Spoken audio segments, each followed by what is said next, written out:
आज हम श्रीलंका के आर्थिक हालात पर चर्चा करेंगे, साथ ही साथ इस मुद्दे पर भी चर्चा करेंगे कि आखिर भारत को श्रीलंका के आर्थिक संकट से क्या सबक सीखना चाहिए। जैसा कि आए दिन खबरें आ रही हैं कि श्रीलंका की आर्थिक स्थिति बेहद खराब हो चुकी है, वहाँ आम लोगों का जीना मुश्किल हो गया है, लोगों को ज़रूरत के सामान नहीं मिल पा रहे हैं, सामानों की कीमत आसमान छू रही है। 300 के पार पेट्रोल चला गया है, 180 के आसपास डीजल बिक रहा है, 500 रुपये किलो चावल बिक रहा है, दूध 2000 रुपये लीटर बिक रहा है, एलपीजी गैस के लिए लोगों को लंबी लाइनें लगानी पड़ रही है, 6000 रुपये सिलेंडर वहाँ पे बिक रहा है। तो ये हालात है श्रीलंका के। श्रीलंका में आर्थिक हालात बेहद खराब हो चुका है। श्रीलंका के इस आर्थिक हालात के खराब होने का पता इस बात से चलता है कि श्रीलंका के जितने भी स्कूल कॉलेजेस हैं सब बंद हो चुके हैं। वहाँ कागज़ की छपाई के लिए श्रीलंका सरकार के पास पैसे नहीं है। श्रीलंका के मुद्दे पर पीएम आवास पर पीएम मोदी की लगभग 4 घंटों तक बैठक अपने सचिवों के साथ हुई। इस बैठक में एनएसए अजीत डोभाल, प्रधान सचिव पीके मिश्रा तथा कैबिनेट सचिव राजीव गौबा के साथ सरकार के वरिष्ठ पदाधिकारियों ने भाग लिया। इस बैठक में सरकार के वरिष्ठ पदाधिकारियों ने सरकार को चेताया कि श्रीलंका जैसे हालात भारत में भी आ सकते हैं। अगर सरकार के द्वारा, खासकर राज्य सरकारों के द्वारा चुनाव के समय जो घोषणा पत्र में लोक लुभावनी नीतियां बताई जाती है या लोक लुभावन जो वादे किए जाते हैं, उसके कारण अर्थव्यवस्था पर काफ़ी बोझ पड़ रहा है। इस बैठक में कुछ ऐसे भी सचिव शामिल थे जिन्होंने हालिया जो विधानसभा चुनाव हुआ था उसको काफ़ी करीब से देखा था। उन्होंने पीएम मोदी को इस संकट की ओर इशारा किया कि अगर समय रहते इन पर नियंत्रण नहीं किया जाए तो फिर भारत के कुछ राज्य ऐसे हैं जहां श्रीलंका जैसे हालात उत्पन्न हो सकते हैं। पंजाब, हरियाणा, दिल्ली, आंध्र प्रदेश, तेलंगाना सहित भारत के कई राज्य ऐसे हैं जो अगर भारतीय गणराज्य का हिस्सा नहीं होते तो शायद उनकी भी आर्थिक स्थिति श्रीलंका की तरह ही हो जाती।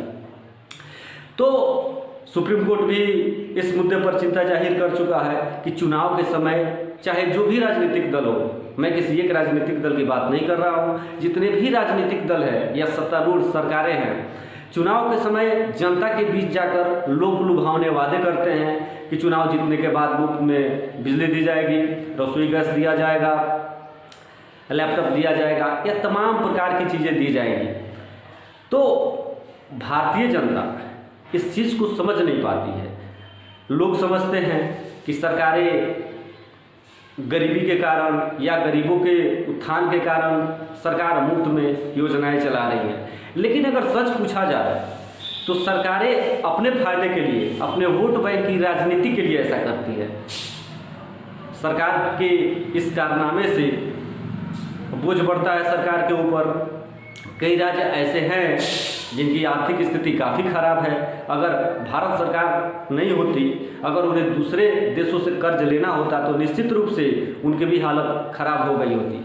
अब हम बात करते हैं कि मुफ्त जो फ्री बीज जिसे कहा जाता है, तो मुफ्त में सरकार जो योजनाएं चलाती हैं, इन योजनाओं का कितना दूरगामी दुष्परिणाम लोगों को भुगतना पड़ सकता है। जैसा कि हम देखते हैं कि श्रीलंका में आजकल ऐसी स्थिति उत्पन्न हो गई है कि लोग दाने दाने को मोहताज है। वहाँ की स्थिति इतनी खराब है कि लोगों को रसोई गैस नहीं मिल रहे हैं, लंबी लंबी लाइनें लग रही हैं, लाठियाँ बरसाई जा रही हैं पुलिस के द्वारा, लोग कतार में ही मर रहे हैं, लोगों को बिजली नहीं मिल पा रही है, चावल की कीमत 500 रुपये किलो है, डीजल और पेट्रोल की कीमतें आसमान छू रही है, गैस सिलेंडर 6000 रुपये में मिल रहा है, दूध की कीमत 2000 रुपये है।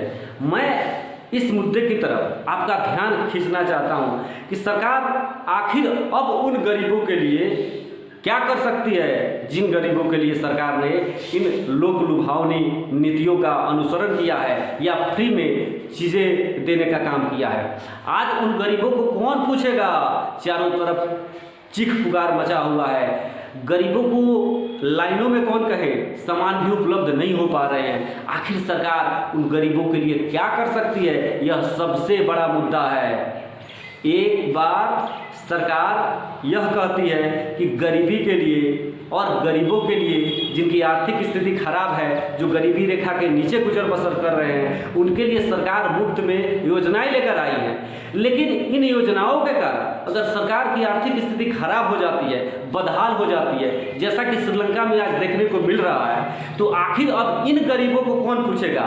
सरकार ने दोनों हाथ खड़े कर दिए हैं, सरकार के पास कोई उपाय नहीं है, स्थिति अनियंत्रित हो गई है। अब जो गरीब 25 रुपये 30 रुपये किलो चावल नहीं खरीद पाते थे, 1000 रुपये सिलेंडर नहीं ले पाते थे, आज 6000 रुपये सिलेंडर वे लोग कहाँ से लेंगे। आज 500 रुपये चावल कहाँ से खरीदेंगे। मेरे कहने का मतलब है कि आखिर यह स्थिति उत्पन्न हुई क्यों। इस स्थिति पर ध्यान देना चाहिए, भारत सरकार को भी इस स्थिति पर ध्यान देना चाहिए। जो भी राज्य ऐसी लोक लुभावनी नीतियाँ लाते हैं या वादे करते हैं, चुनाव के समय जनता को अपने पक्ष में इन वादों के अनुसार करते हैं, तो इस पर अंकुश लगना चाहिए। सिर्फ फ्री में ले लेने से काम चलने वाला नहीं है और फ्री में बांट देने से भी काम चलने वाला नहीं है। मैं आपको एक रिपोर्ट बताता हूँ।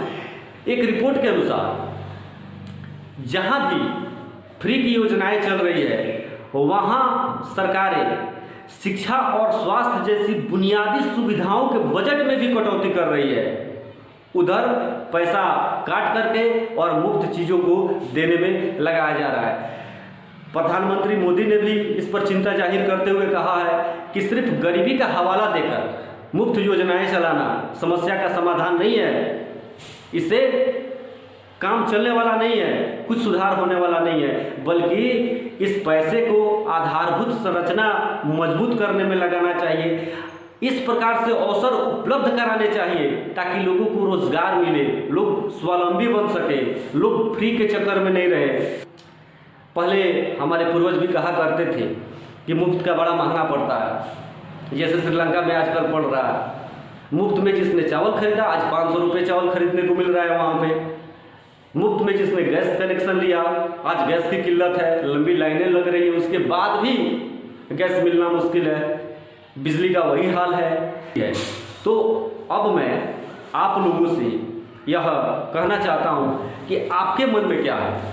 आप अपने विचार सुझाव कमेंट के माध्यम से दीजिए कि क्या मुफ्त में चल रही सरकारी योजनाएं बंद होनी चाहिए कि बंद नहीं होनी चाहिए। तो आप हमारे कमेंट बॉक्स में कमेंट करें और इस पर अपनी राय व्यक्त करें। धन्यवाद।